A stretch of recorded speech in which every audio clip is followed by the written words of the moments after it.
All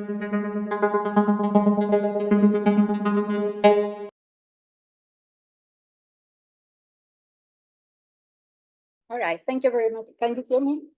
Thank you so much for the invitation and for making this great program. Yeah, that's right. Yes, and it's also so nice to listen Spanish speaking in the conference. So and welcome to Seattle. It's my second home. I came to school here. So all right. So let's start. I changed the title a little bit because I wanted to talk a couple of things, and I think this is a better representative of what I want to talk, which is order in data and architectures that can handle that. So architectures for sequences.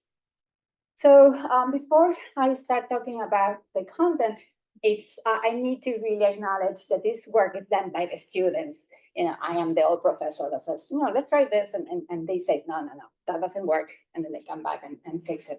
So this is work by Dan, Chusi, Yin-Chan, and Won, and also by ex-postdoc, he's now at San Diego working, and my colleague Marius Noyer. All right, so why sequences? The reason I care about sequences is because the world is dynamic and things happen in order. And of course, I'm a dog person, and I had to show a video of my puppy right there in the middle. But you all agree that video is very important in our lives and in this community as well, of course. The other thing is that you probably are familiar with the Johansson experiments, where if you look at this bunch of dogs, it's hard to make sense what they are. But the moment that they start playing in time, we can actually see patterns in the clouds of the dots that are moving. And also we can see clearly two people that are hugging and walking in those dots. So the temporal coherence brings a lot of information, not just the pixels. The other thing is, of course, the world is causal, right? So based on the past, we can predict the future. And that helps to make, decisions every day, like how to cross a very busy street. Do I have time to reach the other side safely? So time, again, is important. So knowing that temporal coherence is important, that the world is causal, and of course, this also is very helpful to do self-supervised learning. We can do inference using these sequences. And in this case, these are generative models that allows us, for example, predicting the future, doing imputation. We have occlusion. Can I tell whether the green trajectory should be merged with the yellow trajectory or the blue or the red one? Does it continue walking in the same direction or is turning around? And we can also detect anomaly detections because we know trends, we know how the future is, and if we see something very different, then we know we have an anomaly. And of course, we can also do inference in a discriminative sense, for example, and I'm going to talk about that today, doing classification of actions. So not only generating, predicting, but also making classification. All right, so my talk is, as I said, I'm going to split it in two pieces. The first part, I'm going to be talking about the design of architectures that capture this temporal coherence in a way that make them very frugal, so you can use less data to train them, and also they're interpretable, so it means that it helps you to debug and change the architecture to address a particular problem that you might be interested. And the second part is something that we're presenting at CVPR on Friday, which is if you have data that should be ordered, but for some reason it got scrambled, can you reorder back? Okay. All right, so let's start first with the design of architectures that take into account temporal coherence. Okay, so here the main theme is that the input data are sequences that are uniformly sampled and they are ordered. So I do have the order, they were not scrambled. I might have missing data, that's totally okay. And examples of these, of course, are trajectories of points, dynamic textures, even the frames of a video. All of those are sequences that are ordered that way. Okay. All right. So, sequences is not new. We have been since the very beginning, and we have lots of architectures that work with sequences. So LSTMs, recursive neural network, transformers, of course. Okay. But these deep learning models typically are black boxes, and they take millions or billions of parameters to be trained. and they often are hard to understand and tweak. They are just black boxes. And so I think we have become used to having lots of data, and that's great. But in some applications, for example, in robotics, it's harder to get a lot of data. So you really want to have something that can be trained in a more efficient way. And I think also there is something, and I'm going to show an example that hopefully explains why I believe this is important, that if you understand what the network is doing, it's easier to tweak it and change it for different applications. Okay. So in my lab, we have been working for a long, long time, really, on trying to find deep learning models that are physically interpretable, so we can understand and modify them accordingly, that are rich enough to capture the complex dynamics of the world, but at the same time, they should be simple enough to be trained quickly and also run fast at inference time. And the less data I need to use, the better. So I want them to be frugal, to have only a few 100 or 1,000 parameters as opposed to millions and billions. So the goal is really having these black boxes that we are so used to these days, and putting them a little window there that we can see what's inside, and some knobs that I can tweak around to change the behavior of the network.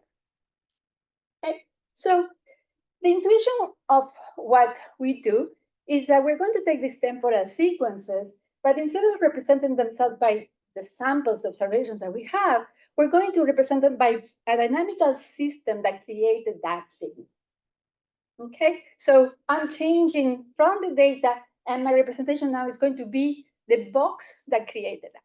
And in the middle of that box, I have three letters, LTI. And for those of you that do not have control, that means linear time invariant system. So it's the simplest dynamical system that you can think of. Okay, and we can excite it either with an input, like I had before, let me say U of K, or some initial conditions. Okay, now you may say this is a very simple system, and I totally agree with that. But I also agree with this quote that says all models are wrong, but some are useful. So it turns out that in many cases, this is enough. Now, if this is too simple for you, we can make it more complex. We can have multiple linear time invariant systems, and we can also embed the data into a manifold where we can explain the dynamics using LTIs. And we can do that, of course, with neural networks. So we can have a neural network nonlinear in the beginning, map the data to a manifold where the dynamics are simple, and then go back to the original domain. Okay, so that's okay. All right, so now that I said I'm going to represent my data with these LTI systems, I just only changed language, but I didn't tell you how I represented this LTI system, right? So if you talk to your control colleagues, they would say, well, there are many representations that you can choose to represent this LTI system. Okay, and the simplest one is to just collect your data and have a sliding windows of your data and assemble that into a Hankel matrix, a matrix that has constant diagonals. And this matrix has nice properties that allows things, for example, prediction in the future. Now, but that's not the only one. Perhaps you are familiar with a state space representation. People that do tracking know about that, right? So you have a hidden state X that is linearly advancing time by this matrix A. You have an input U, and you have observations Y that is a linear transformation of the hidden state. And that's what we call state space. Or you can use a transfer function. Here's the C transform, the ratio of the output. Sorry about this. Oh, no. Okay, thank you. All right. The transfer function, which is the ratio of the C transform of the output with the C transform of the input. And finally, autoregressive models where the measurement at time k is a linear combination of the previous n measurements. And all of these representations are totally equivalent. No one has more information than the other. But at some point, one might be more useful than the other. That's a different story. But you can go back and forth between all of them. Okay. All right. The thing is that these representations, except for just storing all your data in the Hankel matrix, they are frugal. They need only very few numbers to be described. Okay. And SysID is a field that actually learns how to estimate these parameters from the observations. So That's good for me because that means that my network will have to learn these few numbers if I manage to build that into my architecture. Okay. Another thing is that they are interpretable. Okay. For example, just take as an example the transfer function. Okay. So when you see here, can you see my mouse? Yes. What we have is a sum of factors, right? And so what that means is this is a linear superposition of simpler systems, each of them being first order or second order. By that, I mean it has only one pole on the complex plane or two poles. If it is a complex pole, you need to have the conjugate, so that's why you have second order. If it's a real pole, that's one. Okay.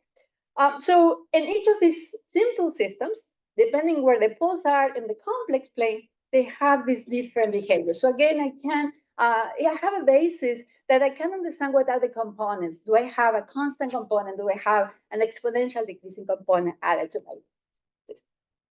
Right. Here's another example in the autoregressive model. What we're saying is that the measurement of time k is a linear combination of the previous n measurements, which means that I need the memory of n to be able to predict the future. So again, that n has a physical meaning. If I want to predict the next frame, I at least have to have 3 or 4 frames, depending on the order of the dynamics. Okay. All right. So back in 2019, so several years ago, we used these ideas to design a architecture that we call Diane, and it was proposed to predict future frames in video. Okay, so the idea was that you have as input frames and the optical flow between the frames, and we have an architecture that had very few parameters, 160 parameters, not millions, not billions, 160 parameters. And that network learned how to produce a blue box, LTI, that produces these temporal signals. And once we have that, we use the previous frames as the initial condition for that system, and we could predict future frames. Okay, and it worked really nice. At the time, we were state of the art by actually an order of magnitude compared to what people were doing then. Okay, and it was a very simple architecture. Again, very few parameters to do. Okay. All right. So again, that's history. I'm pretty proud of this. I have to say, I like it. It's one of my favorite works. But so the properties of this is the architecture was frugal, only 160 parameters. It was interpretable because it uses the representations I mentioned earlier, and we're going to talk more about that. It's end-to-end, trainable with self-supervised data, is totally differentiable, so you can plug in into other architectures. It's generative, and it can generate not one frame, but multiple frames in one shot. And also makes available systems theory tools that can be used in that LTI blue box. So that brings with it a lot of extra. Limitation assumes linear time invariant dynamics, but as I mentioned earlier, that's something that's easy to fix by adding more systems and neural networks. All right, so let me explain now. This is a benefit of having a neural network that I understand what it's doing, what the Latin variables mean, and allows me to debug and improve the performance of my system. So this particular problem is on cross-view action recognition. If you're not familiar with it, it is a problem where you want to recognize an action from a video. But the thing is that during training, you see videos from one perspective, from one camera viewpoint, but at inference time, you're seeing the data from a different viewpoint. Okay, so you need to transfer somehow your knowledge from one viewpoint to the other. All right, so in this case, I'm not doing generative, I'm doing discriminative. I need to classify sequences. I need to classify the apps. And I want to show with this example here that I have on the screen that this is a difficult task because the sequences can look very different in 2D when I change my viewpoint. So here I have the trajectory of the hand of a person doing an activity seen from two different viewpoints. And you can see that the green curves, they don't look alike. Okay, and furthermore, if I have two different cameras looking, maybe they are not synchronized. I'm not starting to see the action exactly at the same time. So maybe in one case I have 5 measurements and the other one I have only 4. So that makes it the problem hard. Okay. All right. So again, my task is to classify these actions based on trajectories. But I said that instead of having the trajectories, what I'm going to have is these blue boxes. Okay, so I have translated now my problem. Instead of comparing the wiggles, the trajectories, what I'm going to be comparing is the boxes that generated the trajectories. Okay, so that means I have to do classification of the systems rather than the sequences. Right? And also in the process, I'm going to be doing this coupling between, I have a generative model, which is the blue box, and now I want to use this a discriminative model to make the classification.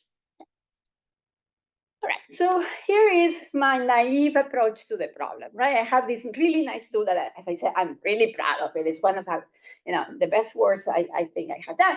And so let's apply it to this task. So what I did is, well, we have the video.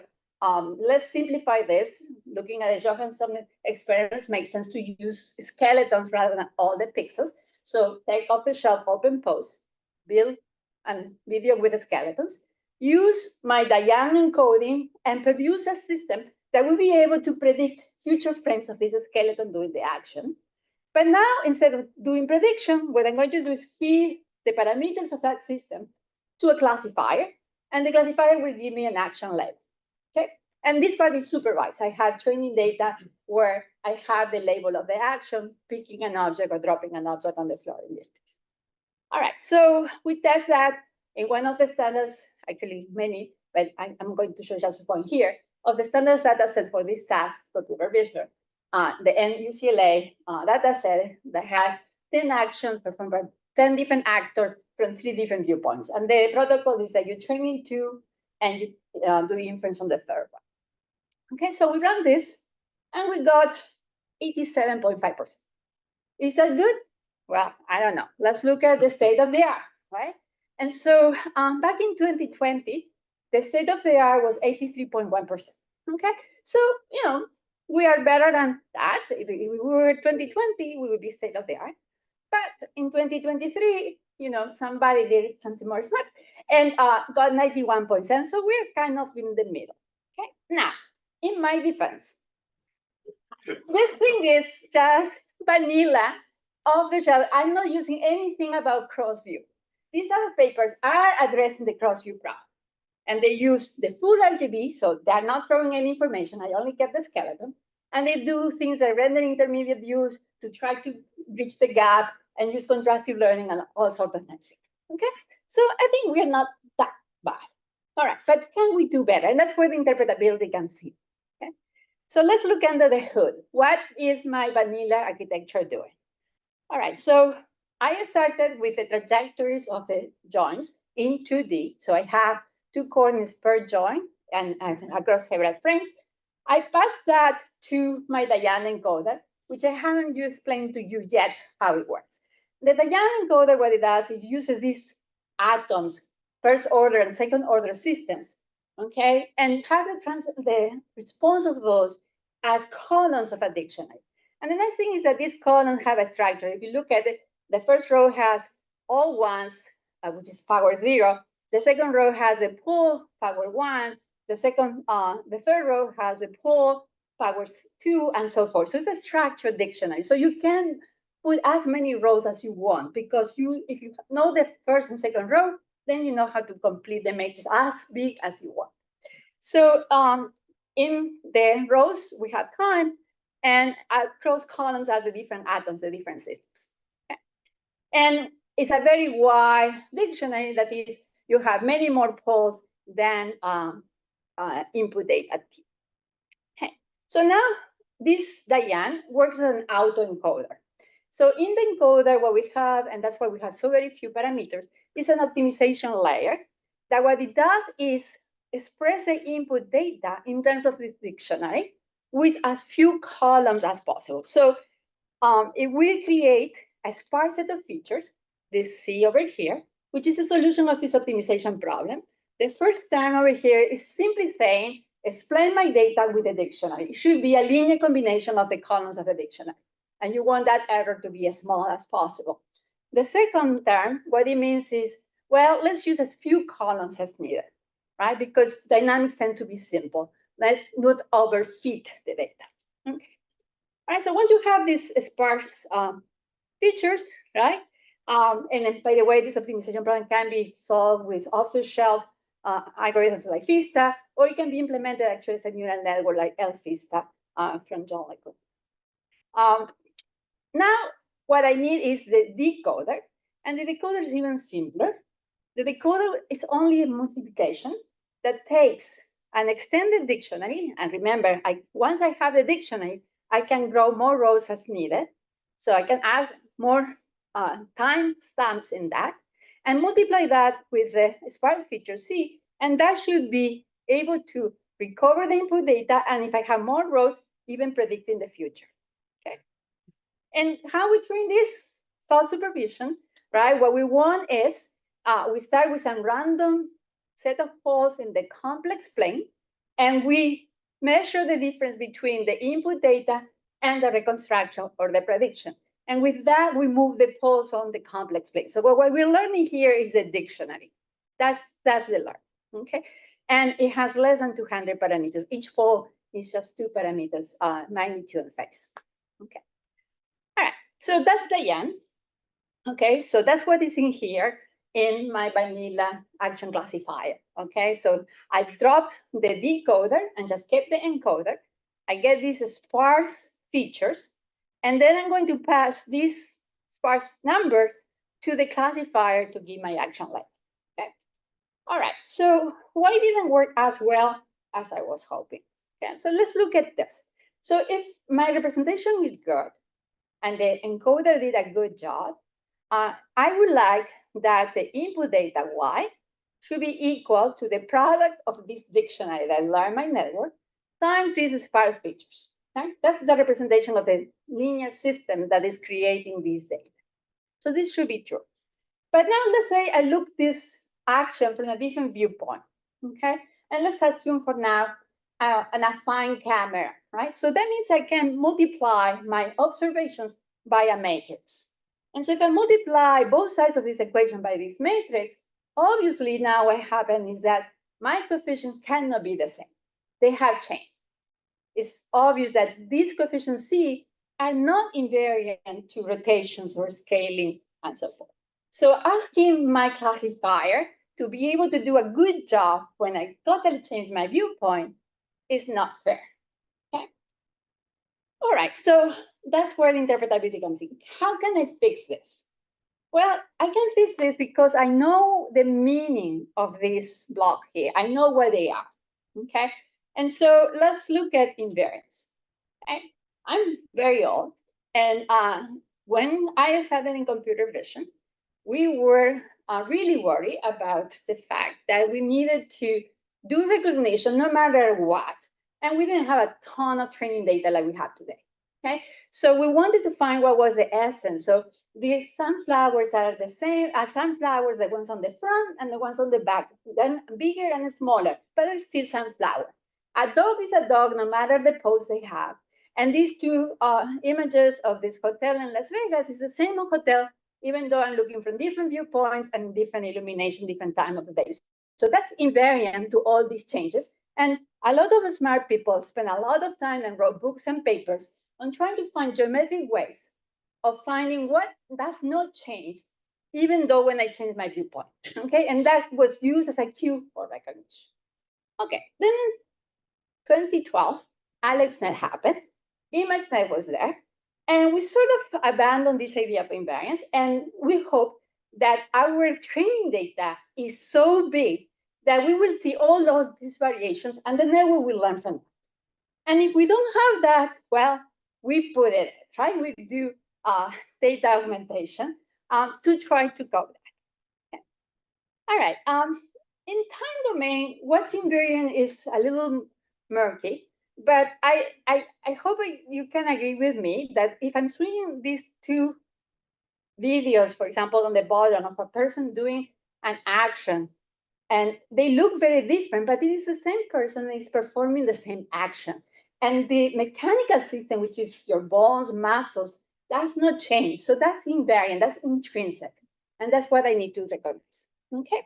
So I'm not going to go over the math details, but all of these representations for linear systems, they have things that are invariant to these linear changes. And so here I'm listing the poles are invariant. The dimension of the matrix A is invariant. The eigenvalues of the matrix A are invariant. The rank of the coefficients of the autoregressive model are invariant, and the rank of the Hankel matrix are invariant. Okay, so all of these things do not change. Okay. All right, so let's go back to this architecture. The problem was that these features over here do change when I change viewpoint. Okay, and so the classifier has a hard time doing that. All right, so but what we know is that this product, what it's really doing is, because C is sparse, is selecting which columns on my dictionary need to be used to explain my input data, right? And the poles of the system are invariant. So what that means is that the places where the C features are not zero is invariant. The color, which represents the magnitude of that coefficient, that changes. But the location where I had to paint something that's not black is not changing. Okay, so that means that I need to grab those locations and use them as my features. Okay, and that's very easy to do. Basically, you have to learn how to threshold that. Okay, so we added this Gamble softmax layer that takes the C features and binarize them, and then we will use those features to the classifier, right? Maybe with enough training data, my classifier before would have learned that really what it matters is that was non-zero, but it would have taken a lot longer to do this. I know what architecture is doing. I can go and make this a small change, okay? And now let's see what's the effect, okay? So remember, these are the previous numbers I showed. 87.5 was the vanilla with no thresholding. Just by adding this layer, I was able to increase performance by 9%. And now we are state of the art. Okay, so just by understanding, okay, what the features were and modifying accordingly. And I think that's the benefit of this approach. All right, so we were throwing away the RGB pixels. If you add them back with a separate layer, there's nothing really innovative in that part.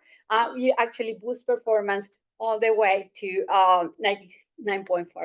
So, okay. And the next thing also is that the dynamic bar is really agnostic of the fact that I'm using 2D skeletons. I can use also 3D skeletons. It's just I have more columns on my input data. And if you use 3D, we get basically 100%, 99.9%. All right. Any questions? I'm about to finish the first part. Yes. How long is the sequence of the skeletons that you're using? So for train the input, yeah, it's about, I have to ask my student, but I think it's 30 frames or something like that. Can this use like representing the action that the person is doing in the video? Yes. Okay. Yes. Yes. Yeah. Yes. On the context information representation, like yes, it's just CNN, like a I3D basically. Yeah, yeah. We just and we do a contrastive learning a little bit to boost it because we don't have any kind of invariance. Yeah. Yes, sure. Sorry. You put the coefficient directly to the network, or you do the Laplacian or something? No, I put it directly to so the classifier is a network. It's a bunch of MLPs. Okay. Yes. And you constrain something about the dictionary, or? No, the dictionary is just a structure, and we initialize with the poles to be within the unit circle. Okay. Okay. Only 5 minutes? Okay. All right. So, oh, no. This is the most important slide today.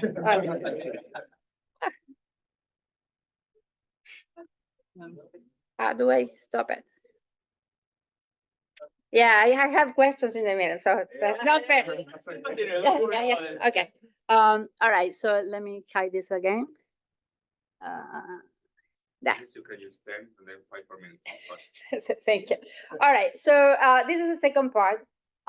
So now the idea is kind of the opposite. I know time and order is important, but somehow my data got scrambled, and I give you a scenario why that might make sense. And I want to use the fact that I know that the data should have been ordered to put that order back. Okay, and so this is a poster on Friday in the morning. Okay. All right, so here's the scenario I'm thinking. There's a soccer match. There's a lot of people in the audience. They all took, pictures, videos, upload them to the web. And now what I want to do is collect all this asynchronously data and create a movie out of it. So I want to order them in time. So now I can, integrate multiple recordings. And they can be done also for medical purposes or even weather and other things where you have distributed capturing data that's not necessarily synchronized and you want to put it together. This is also very similar to the problem of image puzzles. You have a bunch of pieces, they have been scrambled, some of them might be missing, and now you want to rearrange them in a formal picture. Okay, so how do we do that? The intuition is very simple. We want to recover the ordering, and for that we're going to use a diffusion generative model where we want to generate the positional encoding of the frames or the pieces. And this is conditioned on the actual data that you have available. And some of them might be missing, but the ones that you have, that condition how to rearrange. So it makes sense that this is first or this should be the last. That's based on it. All right, so I see the pipeline for training. We start with a set of pieces. In this case, it's complete. We have the positional encoding. Then we shuffle them. Then we randomly select some of them to be missing, and we are going to do diffusion on the positional encoding and the missing pieces. And we're going to use the other pieces as conditioning for the diffusion model. Okay, so we project that together in flattened patches. We apply reverse diffusion, and we recover the ordering of the whole set of pieces, and the missing pieces get inpainted, basically. And then we can rearrange. So at inference time, you give me a bunch of pieces and some missing ones that are initialized with noise. Okay, we apply the reverse diffusion transformer layers to those, and we recover and reordering, and we recover the missing pieces in painting, and then together with the given pieces and the ordering, we can assemble the figure again. And here are some, they're kind of tiny, I apologize, but you can see here on the puzzles of images. So the first column is a jigsaw, that's all mixed. The second column is reordered, but not in painting the missing pieces.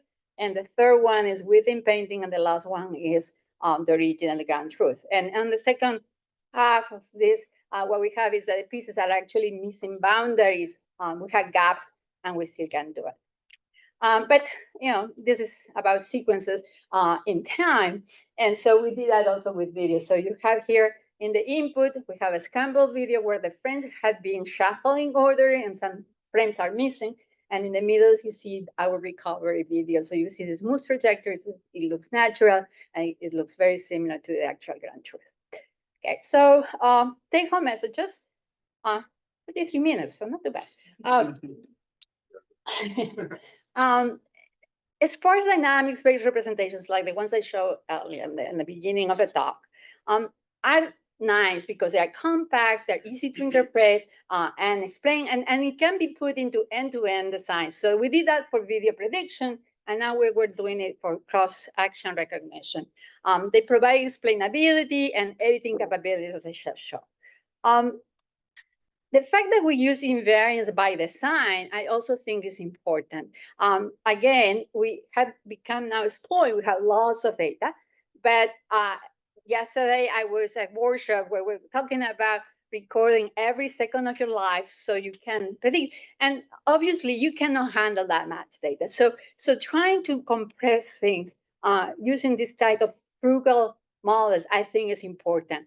And in robotics applications, for example, it's hard to actually collect all that data. So the nice thing about this is that Dynamics provides ways of learning invariance by design and putting that into your architecture rather than trying to just learn it from the data and hoping that the network learns that. it simplifies the models, as I was saying.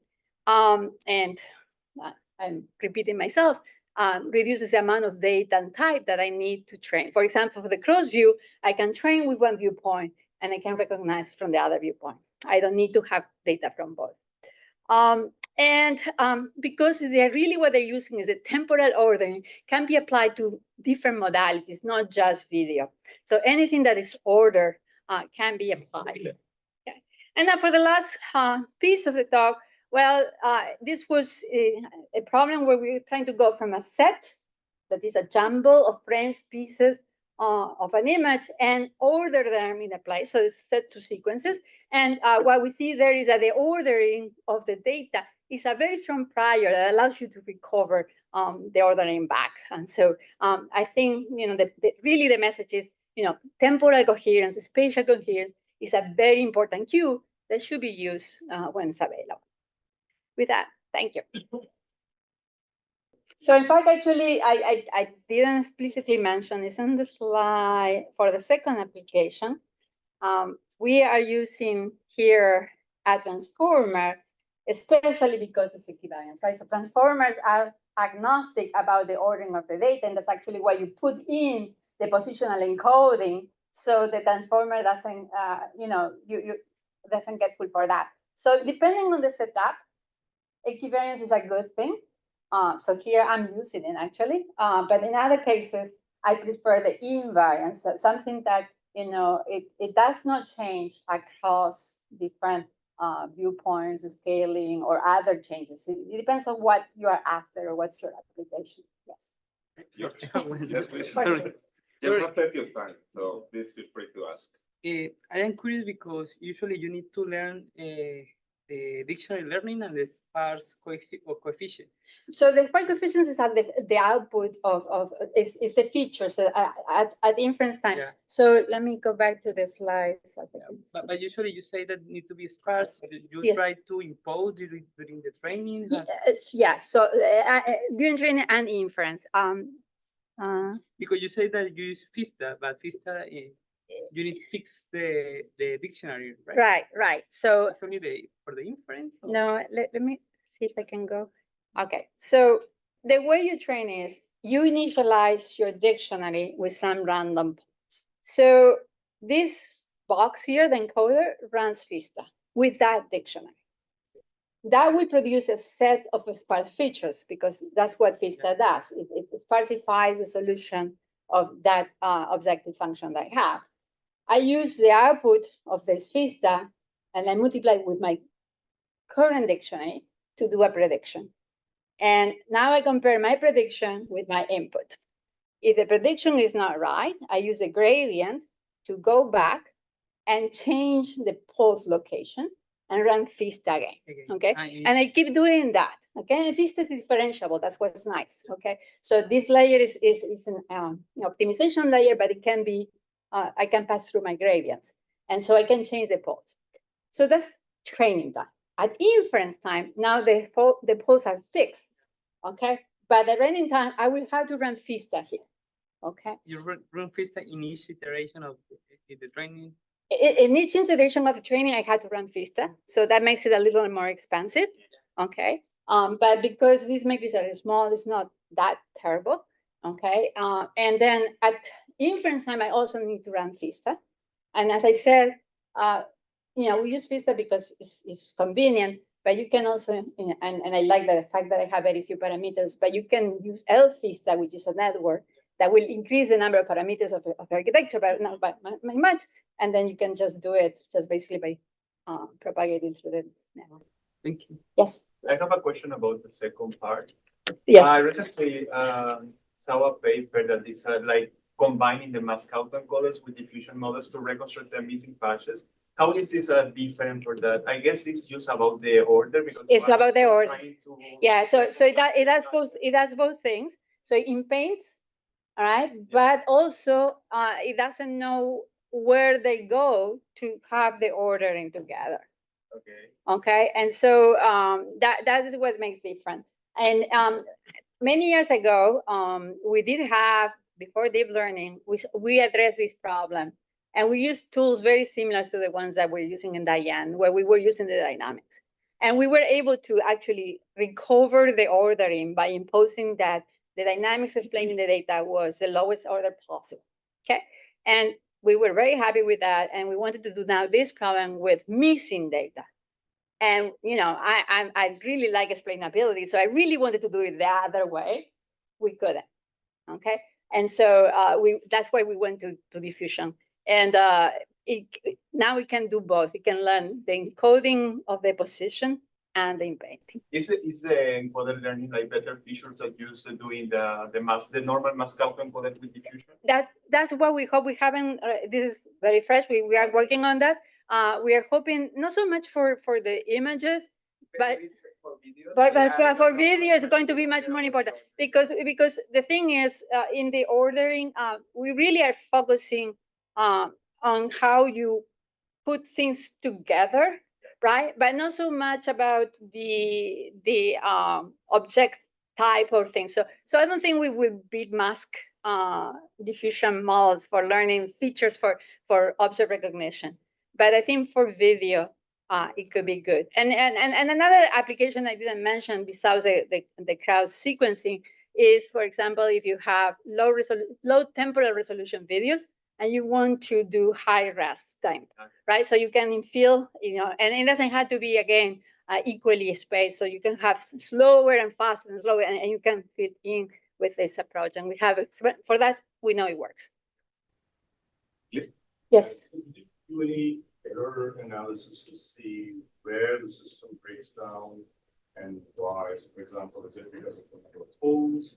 Yes. We no, yes. So one of the things that I didn't put much emphasis in my talk, I kind of hide it, is that the main assumption for invariance is that my transformation has to be affine, okay? It cannot be perspective, okay? So if I have a strong perspective distortion, it's going to break down because the math doesn't hold anymore, okay? Now, the action recognitions, they do have, one of the viewpoints have quite a bit of distortion. And that particular viewpoint performs worse than the others. But we can fix that a little bit doing contrastive learning at the end as well. So, but yes, that's one of the things that we look at. Time for a last question. I think, yeah. Yes, about this last question. Yes. Did you try with another kind of geometry in order to avoid this thing? Maybe to include another transformation, like this deformation?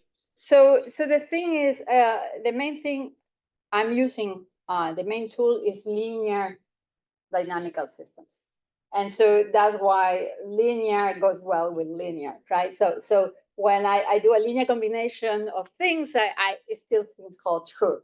And I can do affine by a simple trick that I use homogeneous coordinates. So I augment one dimension, I lift it up, and now I'm linear again.